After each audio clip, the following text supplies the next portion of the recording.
France in the late 1300s was a nation under strain. 1337. The Hundred Years' War begins, and shadows grow over the realm. 1346. The Black Death sweeps across Europe and empties towns. By 1380, France had lost much, and a new king rose to an impossible inheritance. Charles VI became king as the realm staggered between war and plague. His reign would be defined not only by conflict, but by a mind in crisis. Charles began his rule with promise, surrounded by counselors and ceremony. But the pressure of war and loss took a toll on the young monarch. In 1392, Charles suffered his first major mental collapse. From that point, his mind would drift between lucidity and terrible episodes. Those around him moved from counsel to guardianship, uncertain how to respond. A private illness was becoming a public crisis for the kingdom. Over time, Charles developed a terrifying conviction about his own body.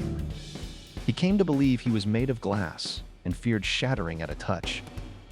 Guards and servants were ordered to avoid any contact for fear of breaking him.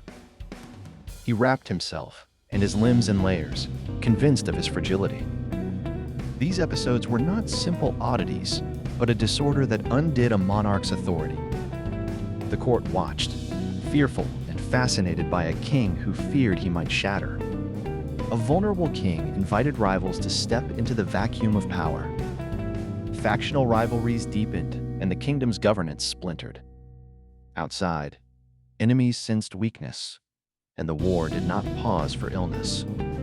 Inside, the king's condition became a political tool and a tragic spectacle. Decisions were made in his name when he could not be trusted to lead. The fragile crown sat on a fragile man, and the realm paid the price. Charles VI would reign in shadow for decades, his illness recurring until the end. 1422. Charles VI died, leaving a fractured kingdom to his heirs. Historians and physicians later would study a mind trapped in fear of shattering. The glass delusion remains one of history's most unsettling portraits of mental illness. It is a reminder of how power and fragility can live inside the same crown.